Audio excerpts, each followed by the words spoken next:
కొద్ది నిమిషాలు దేవుని వాక్యమును మనం జ్ఞాపకం చేసుకుందాం. దేవుని గ్రంథములో నుండి పాత నిబంధనలో ఆదికాండము 42వ అధ్యాయము, ఆదికాండము 42వ అధ్యాయము 18వ వచనము నేను చదువుతాను.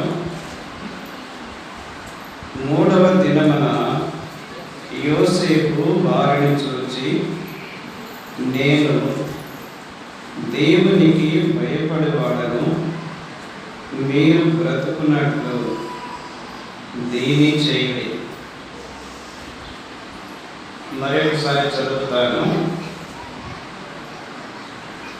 3వ దినమున యోసేపు వారిని చూచి, నేను దేవునికి భయపడేవాడను, మీరు బ్రతుకున్నట్లు దీని చేయండి.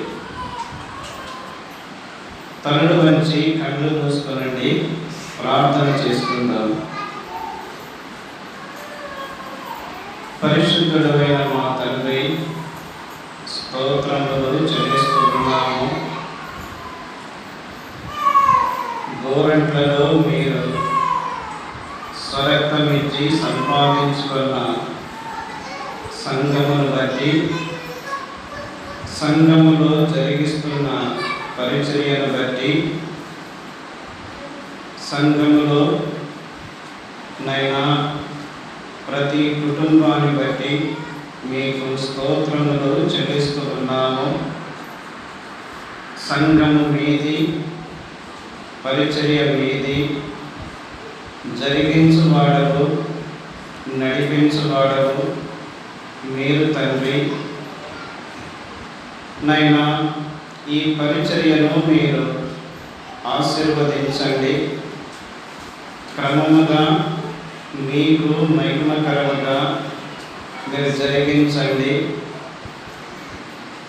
రక్షించబడిన వారిని వాక్యములోను విశ్వాసములోను స్థిరపరచండి. రక్షణ లేని వారికి రక్షణ మీరు దయచేయమని ప్రార్థన చేస్తూ ఉన్నాము. మీ సన్నిధిలో మీ గ్రంథములో నుండి మేము చదువుకున్న వాక్యమును మీరు దీవించి మాతో మీరు మాట్లాడమని, మమ్మను దర్శించమని యేసు క్రీస్తు ప్రభువు నామమున స్తోత్రములు చెల్లించి వేడుకొనుచున్నాము తండ్రి. ఆమేన్. ప్రభువునందు ప్రియులారా, మనము ఆదికాండము 42వ అధ్యాయము 18వ వచనం మనం చదువుకున్నాము. ఈ వచనములో యోసేపు ఒక మాట పలుకుతున్నాడు. ఏమిటి అంటే, నేను దేవునికి భయపడేవాడను, నేను దేవునికి భయపడేవాడను. యోసేపు ఈ మాట ఎవరితో అంటున్నాడు? తన తోటి అన్నలతో ఈ మాట అంటున్నాడు. యోసేపు ఈ మాట ఐగుప్తు దేశంలో ఉండి అంటున్నాడు. ఎవరితో అంటున్నాడు? కనాను దేశము నుండి బయలుదేరి వచ్చిన తన అన్నలతో యోసేపు ఈ మాట అంటున్నాడు. నేను దేవునికి భయపడువాడను. వాస్తవానికి యోసేపు అన్నలు కనాను దేశము నుండి తండ్రి ఇంటి నుండి బయలుదేరి ధాన్యము కొరకు ఐగుప్తు దేశానికి వచ్చారు. ఐగుప్తు దేశంలో యోసేపు ప్రధానిగా ఉన్నాడు, ఏలువాడుగా ఉన్నాడు. ధాన్యమును సమకూర్చాలి అన్నా, ధాన్యమును కొనుగోలు చేయాలి అన్నా, ధాన్యమును అమ్మాలి అన్నా, ఆహారమును పంచి పెట్టాలి అన్నా యోసేపు యొక్క చేతిలో ఉన్నది. ఆ యోసేపు యొద్దకే ఈ అన్నలు చేరి వచ్చారు. వాస్తవానికి అన్నలు యోసేపును గుర్తుపట్టలేదు, కానీ యోసేపు అన్నలను గుర్తుపట్టాడు. యోసేపు అన్నలను గుర్తుపట్టిన యోసేపు గుర్తుపట్టని వాడుగానే ఉంటూ వారితో ప్రేమగా మాట్లాడుతూ ఉన్నాడు.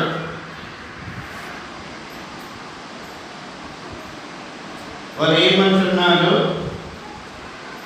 మేము ఒక మనిషిని కుమారుడము,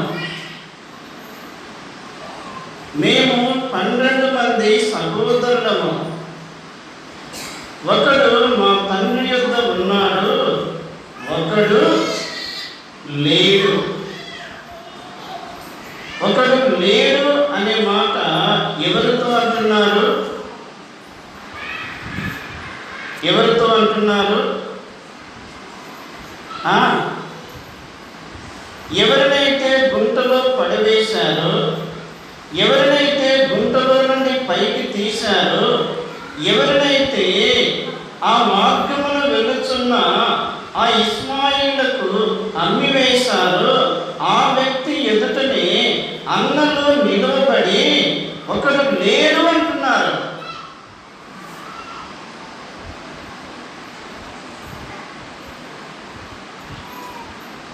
యోసేపుకు అవన్నీ కూడా జ్ఞాపకమునకు వచ్చుచున్నవి. అయినా యోసేపు అన్నల మీద ప్రేమను నిలిపాడు. అన్నలు చేసిన ఆ పనిని యోసేపు క్షమించి యోసేపు అన్నలకు ఒక ప్రత్యేకమైన మాటను గుర్తు చేస్తున్నాడు.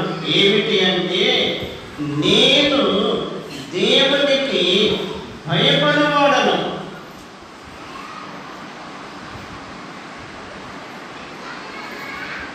ఈ మాట మన మనస్సులో ఉంచుకోవాలి.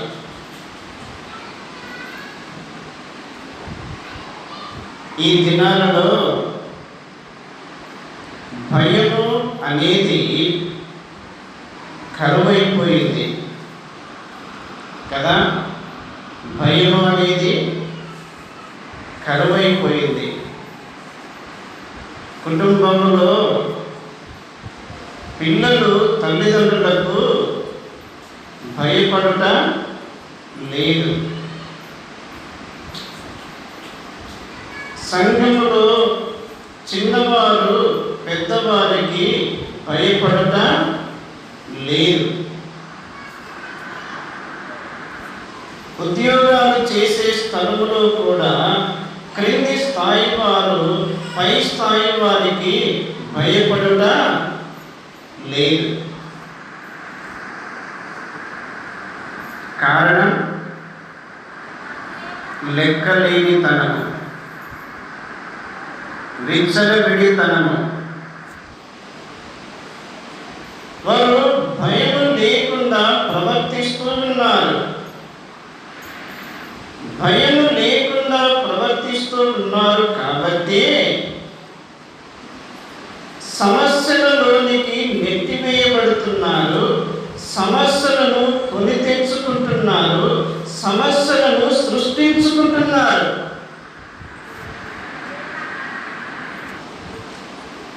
కుటుంబంలో పిల్లలు తల్లిదండ్రుల యొక్క అదుపులో ఉండి, ఆధీనములో ఉండి, పిల్లల యొక్క భవిష్యత్తు అనేది ఎంతో క్షేమకరముగా, దీవెనకరముగా ఉంటుంది.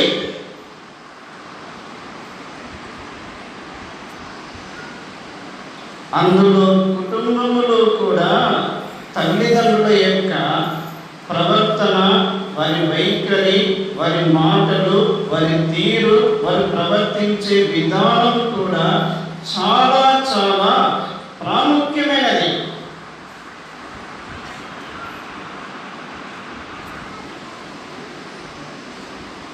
భయము చాలా ప్రాముఖ్యమైనది. ఎందుకు మానవుడు ఈ భయమును పోగొట్టుకున్నాడు అంటే దానికి ప్రత్యేకమైన కారణమే అవిధేయత.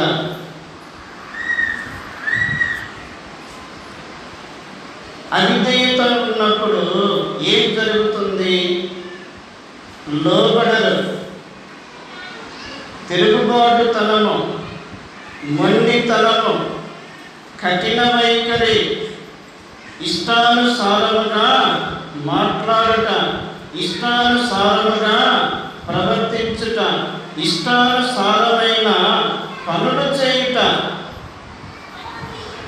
దీనికి కారణం అవిధేయత. ఒక మాట మనం చదువుకుందాం.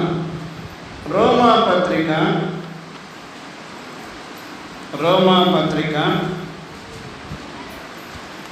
3వ అధ్యాయము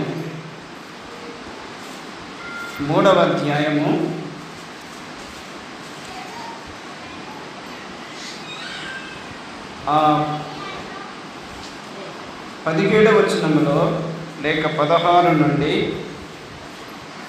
నాశనమును కష్టమును వారి మార్గములలో ఉన్నవి, శాంతి మార్గము వారెరుగరు, వారి కన్నుల ఎదుట దేవుని భయము లేదు.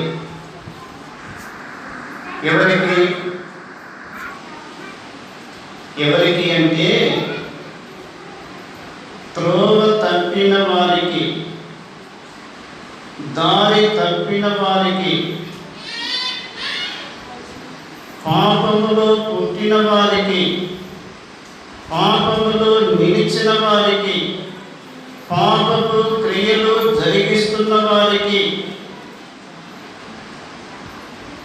ఇటువంటి వారికి దేవుడు దూరమవుతున్నాడు, నీతి దూరమవుతుంది. వారు దేవుని వెతకరు, వారు దేవుని సంగతులు గ్రహించరు, వారు శాంతి యొక్క మార్గమును ఎరుగరు, వారు నాశనమును కష్టమును ఆ మార్గములో వారు నిలిచి ఉందరు. వారి కన్నుల ఎదుట దేవుని భయము లేదు. బైబిల్లో ఒక మాట ఉంది. ఏమిటి అంటే, ఒక మనిషిని అవిధేయత వలన ఏమి విస్తరించింది? పాపము విస్తరించింది. ఒక మనిషిని అవిధేయత వలన లోకమంతటికి మరణము సంప్రాప్తమైంది. ఒక మనిషిని అవిధేయత వలన లోకమంతటికి నష్టం ఏర్పడింది. ఒక మనిషిని అవిధేయత వలన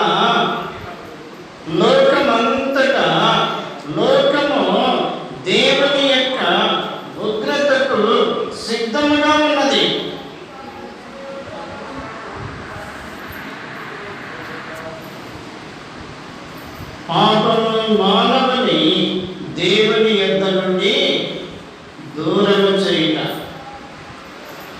ఈ పాపమును బట్టి, ఈ అవిధేయతను బట్టి మానవుని జీవితంలో తిరుగుబాటుతనము, మానవుని జీవితంలో కఠినత్వము, మానవుని జీవితంలో లోబడకపోవడము, మానవుడు విచ్చలవిడిగా ప్రవర్తించుటకు ఈ అవిధేయతని కారణముగా ఉన్నది.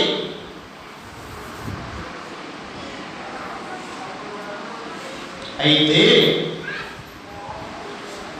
ఇటువంటి మానవుని సరిచేయడానికి, క్రమపరచడానికి, సరైన మార్గంలో పెట్టడానికి యేసు క్రీస్తు ప్రభు మానవుడుగా ఈ లోకానికి వచ్చెను. మానవుడుగా ఈ లోకానికి వచ్చి మనందరి కొరకు యేసు క్రీస్తు ప్రభు కలువరి శిలువలో బలిగా అర్పించబడెను. యేసు క్రీస్తు ప్రభు మన కొరకై ప్రాణం పెట్టెను. యేసు క్రీస్తు ప్రభు మన కొరకై తన దేహములో నుండి అమూల్యమైన రక్తమును చిందించెను. చనిపోయెను, సమాధి చేయబడెను. లేఖనముల ప్రకారము 3వ దినమున మృతులలో నుండి, సమాధిలో నుండి లేపబడెను.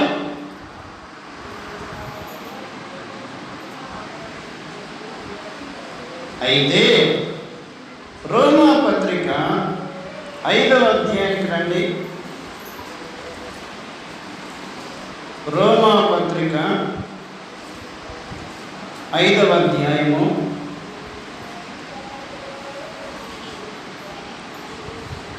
19వ వచనములో, ఏలయనగా ఒక మనిషిని అవిధేయత వలన అనేకులు పాపులుగా ఎలాగూ చేయబడిరో, అలాగే ఒకని విధేయత వలన అనేకులు నీతిమంతులుగా చేయబడుదురు.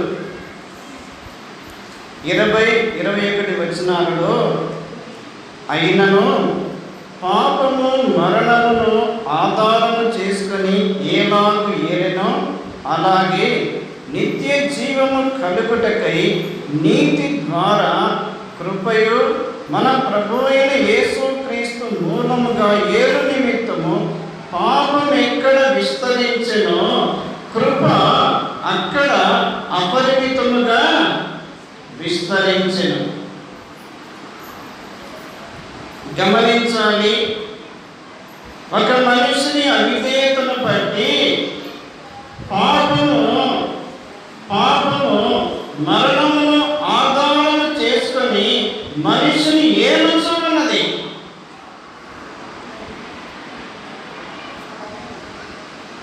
ఒక మనిషిని విధేయతను బట్టి అనేకులు నీతిమంతులుగా చేయబడతారు.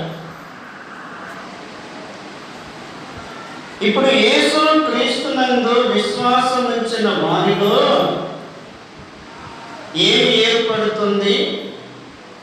దేవుని భయము ఏర్పడుతుంది. దేవుని భయం అనేది ఏర్పడుతుంది ఎప్పుడు? యేసు క్రీస్తునందు విశ్వాసం ఉంచినప్పుడు, యేసు క్రీస్తు రక్తములో కడుగబడినప్పుడు, యేసు క్రీస్తు ప్రభువుకు నీ జీవితమును నీవు అప్పగించుకున్నప్పుడు, యేసు క్రీస్తు నీ హృదయములో ప్రభువుగా, రక్షకుడిగా నివాసము చేస్తూ ఉన్నప్పుడు నీ జీవితములో దేవుని భయం అనేది ఏర్పడుతుంది.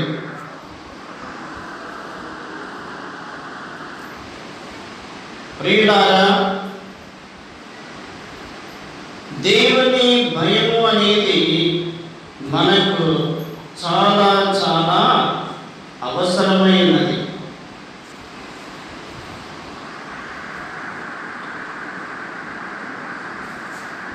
మన ఇష్టానుసారముగా మాట్లాడితే, మనకు నచ్చినట్టు సంఘములో పనిచేస్తే, మనకిష్టమైన పనులు మనం సంఘములో జరిగిస్తే ప్రస్తుతానికి అది సంతోషముగా ఆనందముగా అనిపించవచ్చు, కానీ తదుపరి దాని యొక్క పరిణామము అనేది చాలా తీవ్రముగా ఉంటుంది. దేవుని సంఘములో దేవుని పరిచర్య దేవుని చిత్త ప్రకారముగా, దేవునికి అనుకూలముగా, దేవుని సంతోషపరిచే విధముగా ఆ పరిచర్య సంఘములో మనము జరిగించినప్పుడు దేవునికి మహిమ, మన కుటుంబాలకు క్షేమము.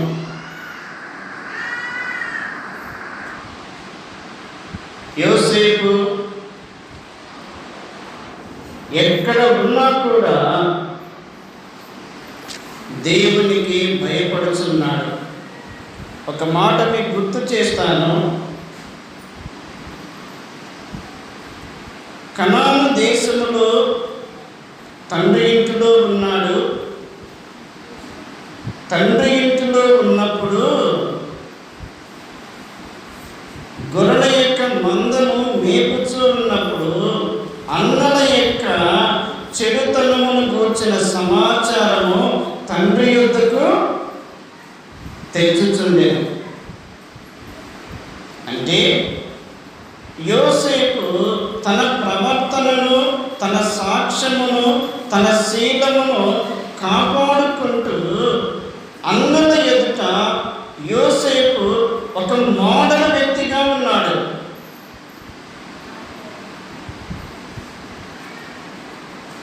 యోసేపు కనిన కలలు అన్నలు జీర్ణించుకోలేక ఏం చేశారు?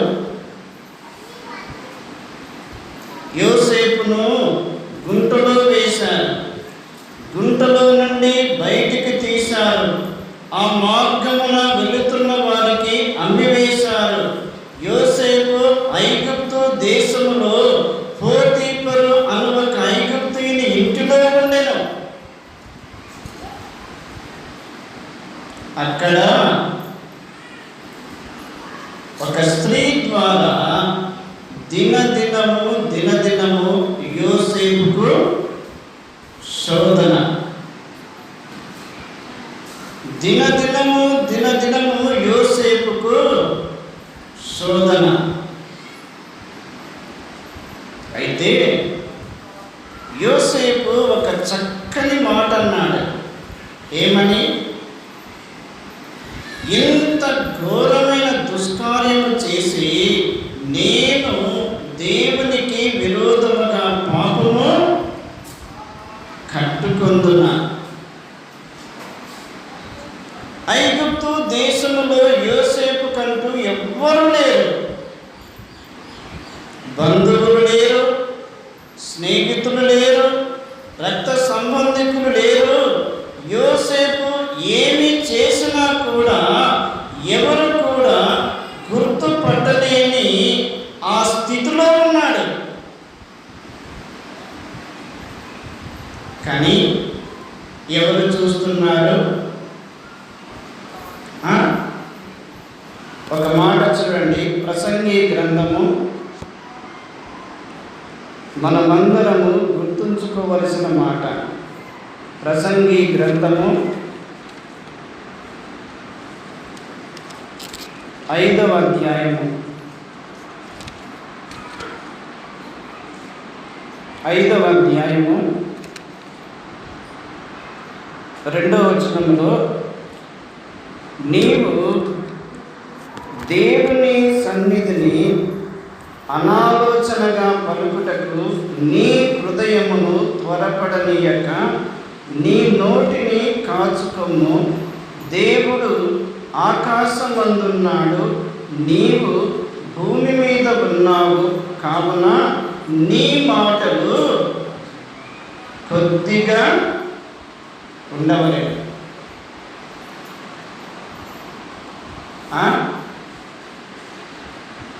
ఈ దినాల్లో చూసినప్పుడు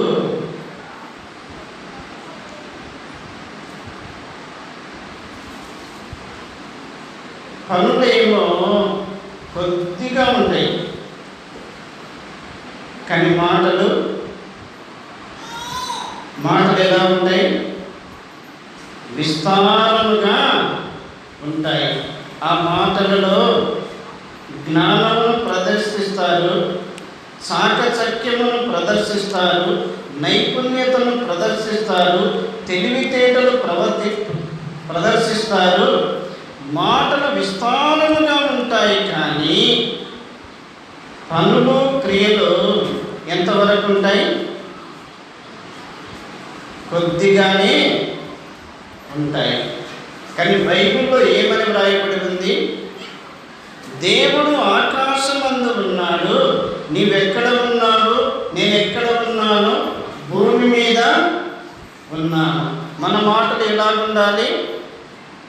మన మాటలు కొద్దిగా ఉండాలి, మన క్రియలు మన పనులు విస్తారముగా ఉండాలి. మనకొచ్చే విలువ, మనకొచ్చే ఘనత, మనకొచ్చే కీర్తి కానీ, మన ప్రత్యేకత కానీ మనము చేసే క్రియలను బట్టి, మనము చేసే పనులను బట్టి, ఆ క్రియలు ఆ పనులు దేవుని దృష్టికి యోగ్యముగా ఉండి చక్కగా ఉంటే మనకు మనము ఏమీయో చెప్పుకోవలసిన అవసరము లేదు. క్రియలే నిన్ను కూర్చి నన్ను కూర్చి సాక్ష్యం ఇస్తాయి. ఒక మాట మనం చదువుకుందాం. యోహాను సువార్త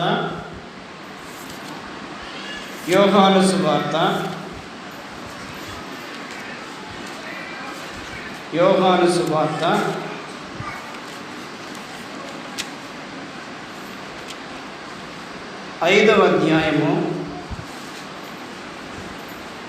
5వ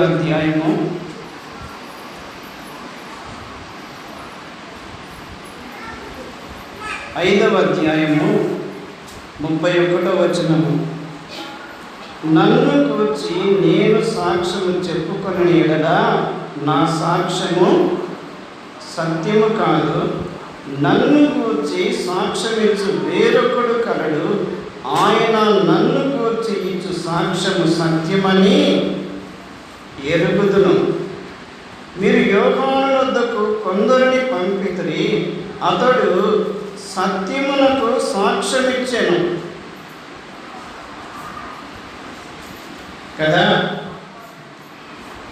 మన క్రియలు, మన ప్రవర్తన, మన మాటలు, మన యోగ్యత, మన పరిశుద్ధత, మన యథార్థత, మన నమ్మకత్వమే మనలను కూర్చి లోకానికి సాక్ష్యము ఇచ్చును. యోసేపు దేవునికి భయపడేవాడు. మనము కూడా దేవునికి భయపడుట నేర్చుకోవాలి. మనము దేవునికి భయపడుట నేర్చుకుంటే మనకు మేలులు ఉన్నాయి. అవేమిటో నేను జ్ఞాపకము చేస్తాను. ఒకటి, కీర్తనల గ్రంథము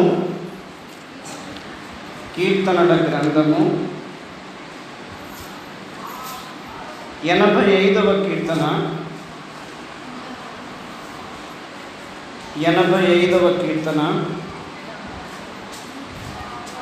9వ వచనం చూడండి. 85వ కీర్తన 9వ వచనములో, మన దేశములో మహిమ నివసించినట్లు ఆయన రక్షణ ఆయనకు భయపడు వారికి సమీపముగా ఉన్నది. ఒకటి, దేవునికి భయపడు వారికి దేవుడు ఏమి ఇస్తున్నాడు? రక్షణ ఇచ్చును. రక్షణ ఇచ్చును. రక్షణ అనేది ఒక వస్తువు కాదు. మార్కెట్లో కొనే ఒక వస్తువు కాదు. ఒక పదార్థం కూడా కాదు. రక్షణ అనేది దేవుడు మానవునికి అనుగ్రహించే శ్రేష్టమైన వరం. రక్షణ అనేది దేవుడు మానవునికి ఉచితముగా అనుగ్రహించే శ్రేష్టమైన స్వాస్థ్యము. ఒక వరము మనం సంపాదించుకోవాలి అంటే, ఒక స్వాస్థ్యమును మనం సంపాదించుకోవాలి అంటే అది సామాన్యముగా మన యొద్దకు రాదు. దానికోసం మనం ఏం చేయాలి? ప్రయాసపడాలి, కష్టపడాలి, ఖర్చు పెట్టాలి, సమయమును ఖర్చు పెట్టాలి, డబ్బును ఖర్చు పెట్టాలి. మనం ప్రయాసపడితే, మనం కష్టపడితే మనకు ఆ స్వాస్థ్యము మన సొంతమవుతుంది. కానీ దేవుడు అనుగ్రహించిన రక్షణ అనే స్వాస్థ్యము, దేవుడు అనుగ్రహించిన రక్షణ అనే వరము, అది దేవుడు మానవునికి ఉచితంగా అనుగ్రహించుచున్న వరము.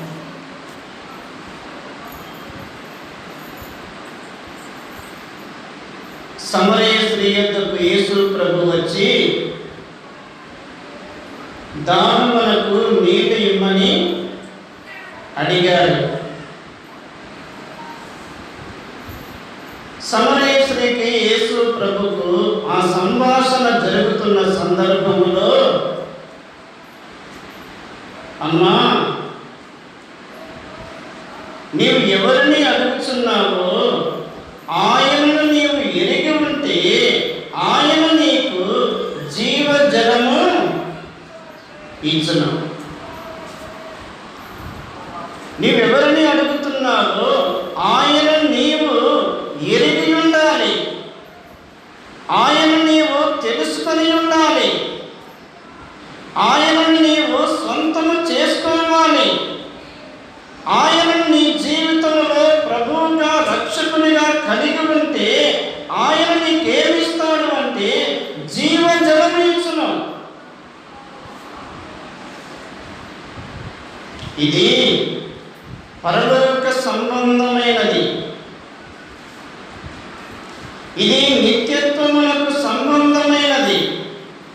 ఇది మానవుని యొక్క హృదయములో ఎప్పుడు ఉబుకుచుండే నీటి బుగ్గ వంటిది.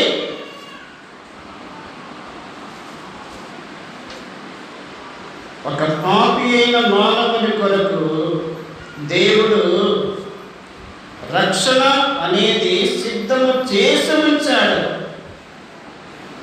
ఆ రక్షణ ఇవ్వడానికే యేసు క్రీస్తు ప్రభు పరలోకమును విడిచిపెట్టి మానవుడుగా లోకానికి వచ్చి నీ కొరకు నా కొరకు కలువరి శిలువలో బలిగా అర్పించబడెను. ఆ ప్రేమను నీ వెలగాలి. నీ కొరకై ఆయన తనకున్నదంతయు కూడా ఖర్చు చేశాడు. తన ప్రాణముని నీ కొరకు పెట్టాడు. ఆయన సమస్తమును సిద్ధము చేసి నీకు రక్షణ సిద్ధము చేసి ఉండగా నువ్వేం చేయాలి? యేసు క్రీస్తునందు విశ్వాసం ఉంచితే రక్షణ నీకు ఇచ్చును. యేసు క్రీస్తు రక్తములో నీ పాపమును కడుక్కుంటే పరిశుద్ధత నీకు ఇచ్చును. యేసు క్రీస్తు ప్రభువును నీ హృదయంలో ప్రభువుగా రక్షకునిగా నీవు అంగీకరిస్తే ఆయన నీకు రక్షణ ఇచ్చును.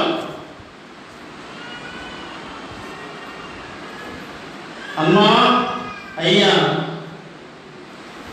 ఇంకా రక్షణ లేని స్థితిలో నీవు ఉన్నావా? ప్రభువుని గూర్చి వింటున్నావు, ప్రభువుని గూర్చి తెలుసుకుంటున్నావు, ప్రభువుని గూర్చి ఇతరులకు తెలియజేస్తున్నావు, కానీ నీ జీవితంలో ఆయనను ప్రభువుగా రక్షకునిగా నీవు కలిగి ఉన్నావా?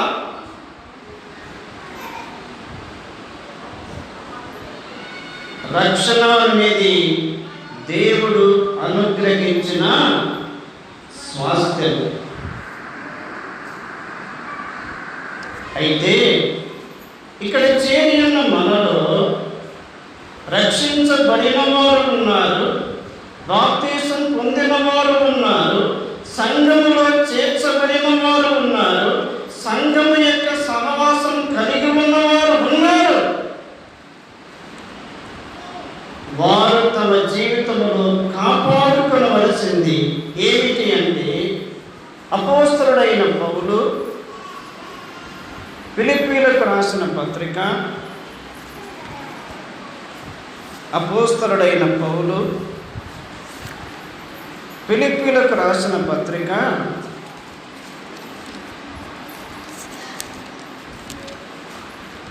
2వ అధ్యాయము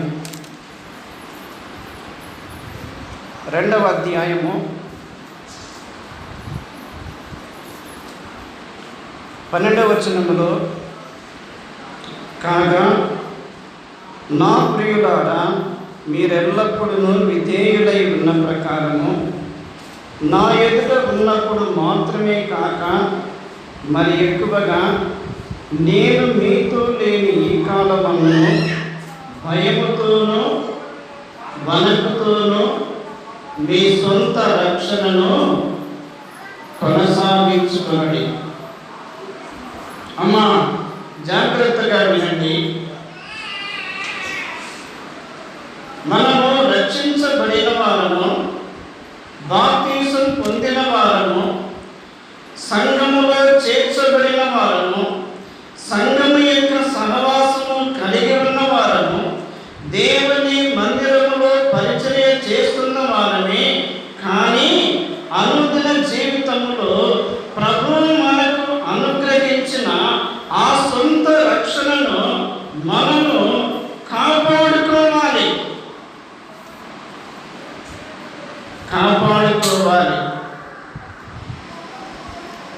పౌలు ఏమంటున్నాడు? నేను మీ ఎదుట ఉన్నప్పుడు ఎంత భయంతో, ఎంత వణుకుతో మీరున్నారు. నేను ఎక్కడ ఉన్నాను ఇప్పుడు? రోమా పట్టణంలో చెరసాలలో ఉన్నాను.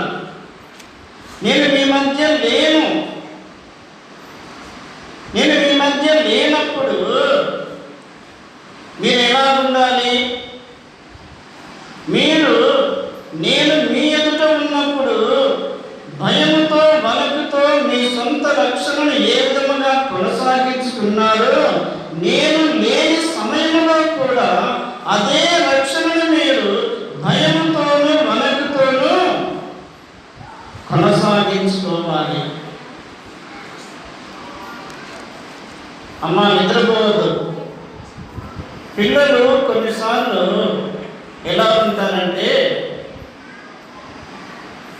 తల్లిదండ్రులు ఇంటిలో ఉన్నప్పుడు చాలా భయంతో ఉంటారు, అనుగుమెలిగి ఉంటారు, ఏ తీట పనులు కూడా చేయరు.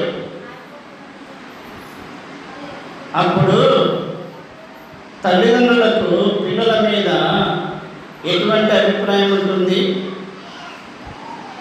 నా పిల్లలు ఎంత మంచివారు, ఎంత వినయము, ఎంత విధేయత, ఎంత మంచి పిల్లలు, దేవుడు నా పిల్లలకు ఎంత మంచి బుద్ధినిచ్చినాడు అని సంతోషిస్తారు.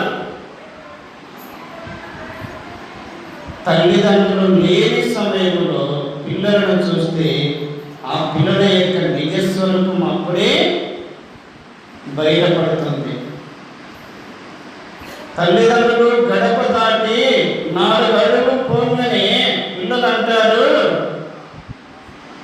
మమ్మీ డాడీ లేరు, వారు వచ్చేంత వరకు ఈ ఇల్లు మన సామ్రాజ్యంలో ఉంది, మనకిష్టం వచ్చినట్టు చేసుకోవచ్చు. కానీ తల్లిదండ్రులు వస్తున్నారు అని ఆ వాసన తెలియగానే ఏం చేస్తారు? ఉన్నప్పుడు ఎలా ఉన్నారు, మళ్ళీ బయట నుంచి వచ్చిన తర్వాత మళ్ళీ అట్లే ఉంటారు. ఈ మధ్య కాలంలో ఏం జరుగుతుంది? చేయవలసిన తీట పనులన్నీ చేసేస్తారు.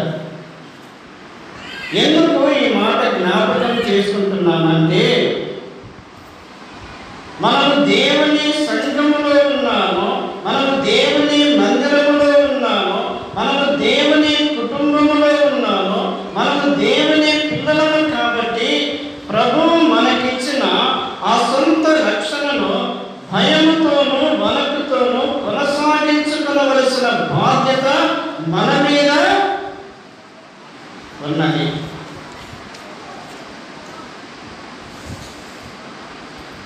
అవిధేయత చూపితే, లోబడకపోతే, పాపములో చిక్కుబడితే, కాని మాట నోటి నుండి పలికితే, చేయరాని దుష్క్రియలు జరిగించితే దానికి నష్టము పరిణామం ఏమిటి అంటే, మనము కాపాడుకున్న ఆనందమును పోగొట్టుకుంటాము, మనం కాపాడుకున్న సమాధానం పోగొట్టుకుంటాము, మనము కాపాడుకున్న క్షేమమును పోగొట్టుకుంటాము.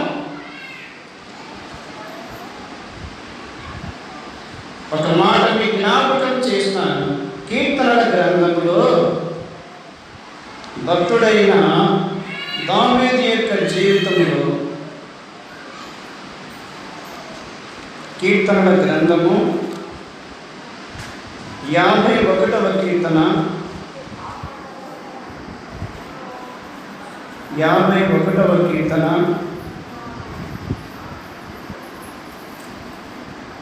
11వ వచనం, నీ సన్నిధిలో నుండి నన్ను త్రోసివేయకము, నీ పరిశుద్ధాత్మను నా యొద్ద నుండి తీసివేయకము, నీ రక్షణ ఆనందము నాకు మరలా పుట్టించును. భక్తుడు ఎందుకు ఇలా ప్రార్థన చేస్తున్నాడు అంటే, ఒక సందర్భంలో, ఒక సిచ్యువేషన్లో దావీదు చేయకూడని ఒక చిన్న మిస్టేక్ చేయడం ద్వారా తన జీవితంలో ఏమి పోగొట్టుకున్నాడు? ఆనందమును పోగొట్టుకున్నాడు. పరిశుద్ధాత్మని సన్నిధి దూరమైంది, సమాధానము దూరమైంది, సమ్మతి గల మనస్సు లేదు, ప్రార్థన చేయుటకు మనస్సు లేదు, ఆరాధన చేయుటకు మనస్సు లేదు, దేవుని మందిరములకు వెళ్ళి బలులు అర్పించుటకు మనస్సు లేదు, దేవునికి కృతజ్ఞతాస్తుతులు చెల్లించుటకు మనస్సు లేదు. కారణం ఏమిటి అంటే, దావీదు చేసిన పాపములను బట్టి దావీదు తన జీవితంలో అనేకమైనవి కోల్పోయి ఉన్నాడు.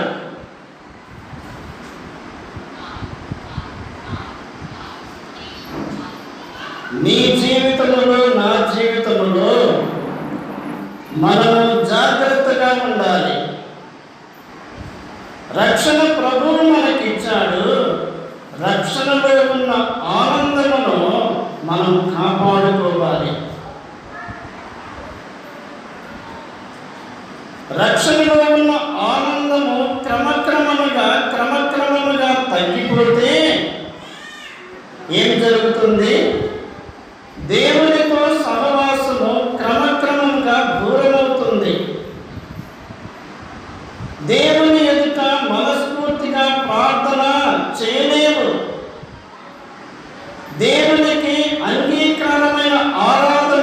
చేయలేరు. దేవునికి ఇష్టమైన పనులు చేయలేరు. నీ సొంత కార్యములు కూడా నీవు మనస్ఫూర్తిగా చేయలేవు. ఎంత నష్టమో ప్రియులారా, ఎంత నష్టమో. అందుకే పేతురు తన పత్రికలో రాస్తూ, సాతానుడు గర్జించు సింహము వలె ఎవరిని మృంగుదునా అని వెతుకుచూ తిరుగుచూ ఉన్నాడు. పరిశుద్ధుల చుట్టే తిరుగుతూ ఉంటాడు. ఎందుకు? ఒకప్పుడు వారి స్వాధీనంలో మనం ఉన్నవారమే కదా. వారి స్వాధీనంలో ఉన్నవారము, వారికి ఇష్టానుసారముగా ప్రవర్తించిన వారు. వారిని బట్టి మన జీవితములు పరలోక సంబంధమైనవి, ఆత్మ సంబంధమైనవి, శ్రేష్టమైనవి మనము కోల్పోయి జీవితములు గురి లేకుండా, గమ్యము లేకుండా, నిరీక్షణ లేని స్థితిలో మనం ఉన్నవారు. కానీ ప్రభు చేతికి మనం పట్టబడినప్పుడు సాతానుడు వదిలిపెట్టాడు కదా. మన భక్తిని, మన విశ్వాసమును, మన ప్రార్థనను, మన వాక్య పఠనమును, మనము దేవునితో కలిగి ఉన్న సహవాసమును, మన యథార్థతను, మన పరిచర్యను, వీటన్నిటిని కూడా సాతానుడు గమనిస్తూ ఎప్పుడెప్పుడు దొరుకునా అని కనిపెట్టుకొని ఉంటాడు. అందుకే జాగ్రత్తగా ఉండాలి, మనం కాపాడుకోవాలి. ఒకటి, దేవుని రక్షణ దేవునికి భయపడు వారికి సమీపముగా ఉన్నది. రెండవ మాట జ్ఞాపకం చేసుకుందాం. నేను త్వరగా ముగిస్తాను. ఆదికాండము 22వ అధ్యాయము. ఆదికాండము 22వ అధ్యాయము. అబ్రహాము యొక్క జీవితంలో ఒక అనుభవాన్ని 22వ అధ్యాయము 12వ వచనంలో నేను మధ్య వరుసలో చదువుతున్నాను. నీకు ఒక్కడైన నీ కుమారుని నాకీయ వెలుతీయలేదు కనుక నీవు దేవునికి భయపడవాడు.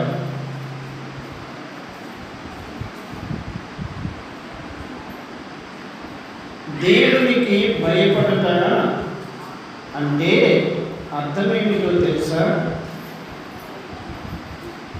దేవుడు చెప్పినట్టు చేయుటయే దేవునికి భయపడుట.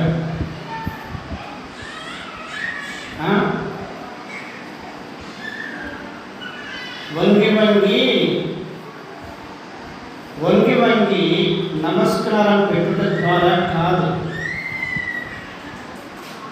మనుషుల ఎదుట మనము చమత్కారాలు జరిగిస్తాము, కానీ దేవుని గ్రంథంలో అబ్రహాము యొక్క జీవితంలో అబ్రహాముకు దేవుడు ఏ పని చెప్పి ఉన్నాడో ఆ పని విషయంలో ఏమాత్రము కూడా సందేహము లేకుండా, అనుమానము లేకుండా దేవుని మాటకు సంపూర్ణముగా లోబడి తన కుమారుడైన ఇస్సాకును ఆ మోరియా పర్వతం మీద దహన బలిగా అర్పించుటకు సిద్ధమై ఉన్న ఆ మనస్సును దేవుడు గుర్తించి ఏమంటున్నాడు? నీవు దేవునికి భయపడేవాడు. అబ్రహాము, నీ చేతిలో ఉన్న కత్తిని కిందికి దించు. నీ కుమారుని నాకు ఇచ్చుటలో నీవెంత సమర్పణ కలిగి ఉన్నావో నేను ఎరుగుతున్నాను. నీ కుమారుడి మీద కత్తి వేయవద్దు. అదిగో నీ కుమారుని స్థానంలో పొదలో కొమ్ములు తగులుకొని ఉన్న ఆ పొట్టేలును దహన బలిగా నీవు అర్పించు. 22వ అధ్యాయము 16వ వచనం చూడండి. ఇప్పుడు నీవు నీకు ఒక్కడై ఉన్న నీ కుమారుని ఈయ వెనక తీయక ఈ కార్యము చేసినందున నేను నిన్ను ఆశీర్వదించి ఆకాశ నక్షత్రముల వలెను సముద్ర తీరమందుల ఇసుక వలెను నీ సంతానమును నిశ్చయముగా విస్తరింపచేసేది. ఒక్క మాటలో చెప్పాలి అంటే దేవుడు అబ్రహామును ఆశీర్వదించింది. దేవునికి మనము భయపడితే, దేవుని మాటకు మనము శిరస్సు వంచితే, దేవుడు చెప్పిన ప్రకారముగా మనం చేస్తే దేవుడు తప్పక మన కుటుంబానికి ఆశీర్వాదములు ఇచ్చువాడు.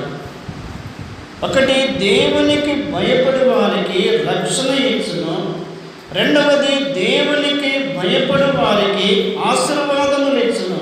మూడవ మాట జ్ఞాపకం చేసి నేను ముగిస్తాను. ప్రసంగి గ్రంథము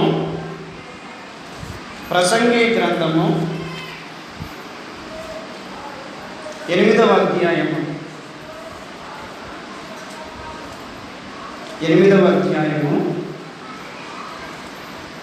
12వ వచనములో ఆఖరి వరుసలో దేవుని యందు భయభక్తులు కలిగి ఆయన సన్నిధికి భయపడేవారు క్షేమముగా ఉందరు.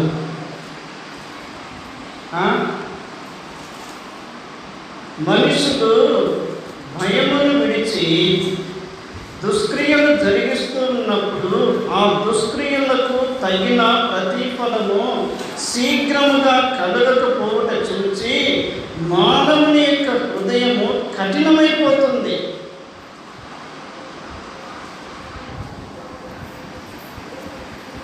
ఒకప్పుడు ఒక చిన్న మిస్టేక్ చేస్తే దానికి ప్రతిఫలము వెంటనే కలిగేది. కానీ ఇప్పుడు ఏ కాలంలో ఉన్నామో, కృపాకాలంలో మనం ఉన్నాము. ఆయన కృపచూపువాడు, సమయమునిచ్చువాడు, అవకాశమునిచ్చువాడు.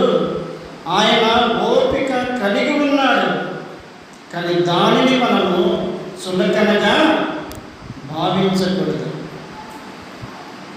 దేవుని సన్నిధికి భయపడువారు క్షేమముగా ఉంటారు. ఒక మాట మీకు గుర్తు చేసి నేను ముగిస్తాను. యోబు భక్తుడు దేవుని యందు భయభక్తులు కలిగిన వాడు, చెడుతనమును విసర్జించిన వాడు, యథార్థవంతుడు. అటువంటి యోబును ఒకవైపు సాతానుడు శోధిస్తూ ఉన్నాడు, మరి ఒకవైపు దేవుడు పరీక్షిస్తూ ఉన్నాడు. ఒకవైపు సాతానుడు శోధిస్తూ ఉన్నాడు, మరి ఒకవైపు దేవుడు పరీక్షిస్తున్నాడు. ఈ శోధనలో, ఈ పరీక్షలో యోబు నలిగిపోయాడు. కుటుంబమును కోల్పోయాడు, ఆస్తిని కోల్పోయాడు, సంపదను కోల్పోయాడు. చివరికి యోబు భార్య మాత్రమే మిగిలి ఉన్నారు. యోబు భార్య కూడా యోబుతో, నీవు ఇంకనూ యథార్థతను వదలక ఉందవా? యోబు అన్నాడు, అప్పటికి కూడా దేవుని విడిచిపెట్ట లేదు. ఒక్క మాట అన్నాడు, ఒక మూర్ఖురాలు మాట్లాడుచున్నట్లు మాట్లాడుచున్నాడు. నువ్వు మూర్ఖురాలు అని అనలేదు, ఒక మూర్ఖురాలు మాట్లాడుచున్నట్లు నీవు మాట్లాడుచున్నావు. కీడు అనుభవించుటే న్యాయమా? ఆ మేలు అనుభవించుటే న్యాయమా? కీడు అనుభవించుట న్యాయం కాదా? అటువంటి యోగును దేవుడు ఏం చేశాడు? వదిలిపెట్టలేదు. తాను కోల్పోయినవన్నీ కూడా దేవుడు తిరిగి ఇచ్చాడు. ఆస్తిని ఇచ్చాడు, కుమార్తెలను ఇచ్చాడు. యోగు కుమార్తెలను చూసినప్పుడు వారు చాలా సౌందర్యవంతులు. ప్రియమైన సహోదరుడా, సహోదరి, నీ జీవితంలో ప్రభువును ఎరిగి ఉన్న నీవు కష్టములో ఉన్నావా? ఇరుకులో ఉన్నావా? ఇబ్బందులో ఉన్నావా? కృంగిపోయి ఉన్నావా? నిరాశలో ఉన్నావా? భయపడకు. దేవునికి ప్రార్థన చేసుకో, దేవునికి అప్పగించుకో, దేవుని ఎదుట కనిపెట్టుకొని ఉండు. దేవుడు ఆశ్చర్య రీతులు నిన్ను, నీ కుటుంబాన్ని ప్రభు పైకి లేపువాడు.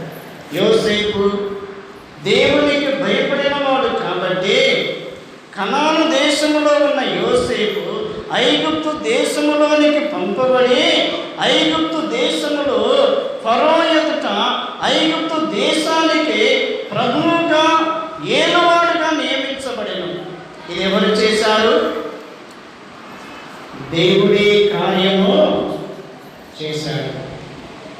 తలలు వంచండి, ప్రార్థన చేసుకుందాం.